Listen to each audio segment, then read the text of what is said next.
Masih di program dialog khusus JTV Kediri tentang Pilkada serentak di 9 Desember 2020.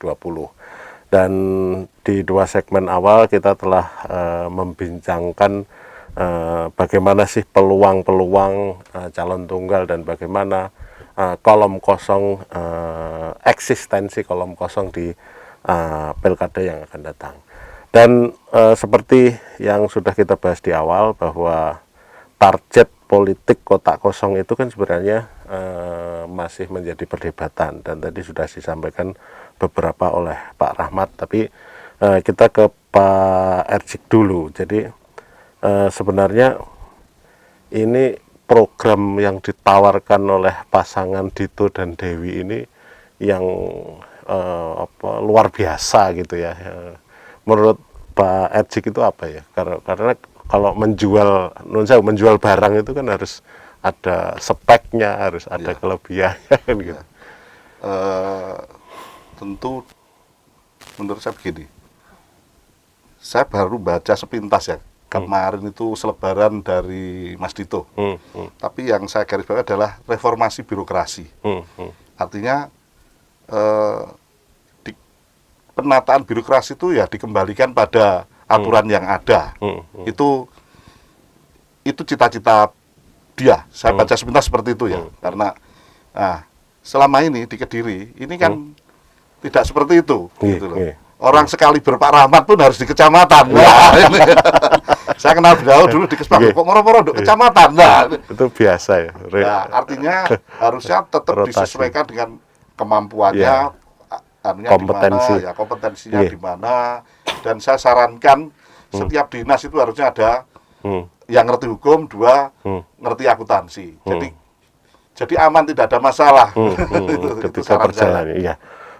Kembali ke Pak Rahmat. Jadi mengenai target politik kotak kosong, kolom kosong. Jadi kalau orang melihatnya kan ada banyak beda persepsi ya terkait dengan itu.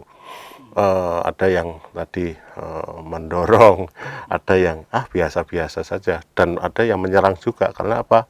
Konsekuensi logisnya, dan sangat logik memang. Berarti kan sama saja tidak menghasilkan apa-apa kalau memang memenangkan kolom kosong itu.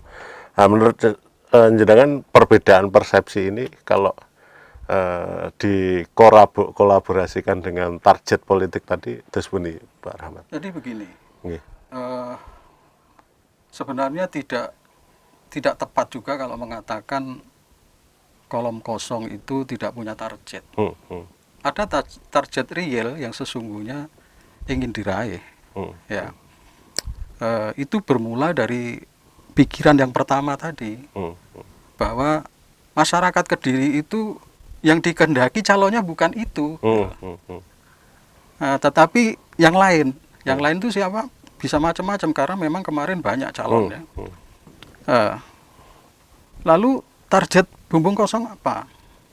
Selain tadi penegakan demokrasi, kemudian yang kedua terkait persoalan harga diri, itu yang saya tangkap. Apa di Kediri itu nggak ada orang, nggak ada calon pemimpin yang mumpuni, sehingga harus mendatangkan calon dari luar Kediri. Iya, oke. Sebentar Pak Rahmat. Kalau ini menyambung biar lebih enak. Menyambung Pak Erjik tadi. Jadi kalau Pak Erjik tadi kan bilang kan gajah kudu dilawan gajah. Itu jawabannya Pak Erjik. Terus ini kan sudah disampaikan tadi. Soal gajah harus dilawan dengan gajah, saya setuju. Tetapi kan tidak harus dia. Oh gitu. Apakah gajahnya hanya dia? Itu kaitannya itu. Nah, kemudian yang ketiga kait dengan target politik itu adalah bagaimana membuat para calon putra daerah itu bisa berkontestasi.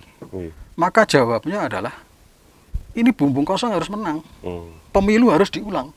Pilkada harus diulang. Siap. Nah, dengan memenangkan bumbung kosong akan memberikan peluang bagi putra daerah untuk nanti berkontestasi secara fair, ya, bahkan di antara beberapa putra daerah bagus, nggak masalah. Berkontestasi secara fair, biar masyarakat yang memilih. Itu targetnya. Ya. Ya. Kemudian pada titik akhirnya kita berharap nanti melalui pilkada ulang itu akan terpilih calon yang betul-betul dinilai dia itu memiliki kapabilitas, dia itu memiliki perhatian yang cukup kepada rakyat, dan rakyat juga mencintai dia. Ya, oke. Itu yang Nggih. yang ingin diharapkan. Jadi nanti. kalau tadi Pak Ejik, untuk kemenangan kita kan politik itu kan dinamis, Ya. masih bisa berandai-andai. Ya. Ini yang jelas pasangan calon tunggal, tapi konsekuensi logis untuk menerima kemenangan kotak kosong itu kolom kosong itu yang dipertaruhkan kan gede sekali. Seperti Makassar itu berapa tahun dipimpin PLT misalkan, bisa dikonter juga karena kemarin ada fenomena penundaan pilkada. Pak Yusuf Kalla juga bilang kalau ini konsekuensi logisnya bisa ditanggulangi, artinya apa? PLT itu bisa kebijakan strategis kan gitu. Nah, menurut Pak Ejik, terus Saya selaku Pak Rahmat dulu ya tadi. Ya. Sebenarnya sudah dibuka peluang loh. Independen. Independen itu Kebetulan Pak peluang. Rahmat. Iya. Artinya proses demokrasi ini sudah dibuka peluang, aturannya termasuk independen dan sebagainya. Nah, itu terus apa tadi Mas yang terkait dengan PLT dan konsekuensi logis dari menangnya kolom kosong nanti ini kan masih memprediksi. Saya tidak ada keyakinan kolom kosong menang. Oh gitu. Jadi keyakinan saya Mas Dito menang. Oh gitu. Dan saya berharap Pak Rahmat nanti juga segera gabung. Ya. Siap. Ini tawaran menarik dan ini saksi. Jadi ini menurut saya kita ini jadi kadang ini aturan semua aturan yang disampaikan Pak Rahmat bagus semua, normatif semua bagus. Saya juga nanti seandainya ada kolom kosong yang milih pun dan Mas Dito Dadi, saya juga berharap Mas Dito menghormati pilihan yang kolom kosong karena itu proses demokrasi, ya kan? Tapi hari ini kalau saya pendapat saya hari ini saya mengajak semua berijtihad politik, khususnya Kabupaten Kediri, mungkin kita harus memilih Mas Dito. Ijtihad politiknya begitu. Atau ditambah gini, kan ini rumornya Pak Rahmat, rumornya kan masa jabatan Bupati ini kan hanya 3 tahun. Karena ada pilkada 2024 yang serentak itu. Tapi kan sebelum aturan digedok kan kita juga nggak bisa berandai-andai.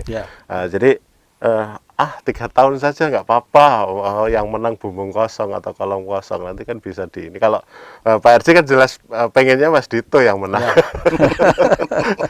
Terus di Pak Rahmat ini ada asumsi bahwa karena kita bicara itu tadi menjagani, misalkan kalau kita demo tapi ketika demo itu di ACC kita kan kebanyakan banyak yang bingung setelah di ACC mau apa kan gitu. Jadi terus pundi panjenengan menyikapi ini. Kalau kaitannya dengan rumor bahwa masa jabatan 3 tahun dan sebagainya, saya kira itu tidak cukup relevan untuk dipertimbangkan di dalam konteks pilkada ini. Berapapun masa jabatan itu. Jadi esensi dari pilkada saat ini adalah calon tunggal melawan bumbung kosong. Apakah itu 3 tahun, 5 tahun masa jabatan, itu bukan sesuatu yang menjadi hal yang esensial. Gitu. Tapi kubu Dito ini ya bisa menerima ya Pak Edi kalau bumbung kosong yang menang nanti. Kalau tadi kan sama sampaikan saya tidak berasumsi dalam tim ya. Saya saja tidak pernah ketemu Mas Dito. Jadi anggapan aku TKD lah. Tim Karpe Dewi. Tapi relawan lah. Oke, terima kasih Pak Edi. Jadi pemirsa JTV, menarik sekali diskusi kita tentang kolom kosong ini dan bagaimana kekuatannya. Tapi sebenarnya dalam kompetisi itu yang paling kita harus pegang bahwa jika tak mampu menerima kekalahan maka kita tidak mampu merayakan kemenangan. Dialog khusus JTV akan kembali setelah yang satu ini.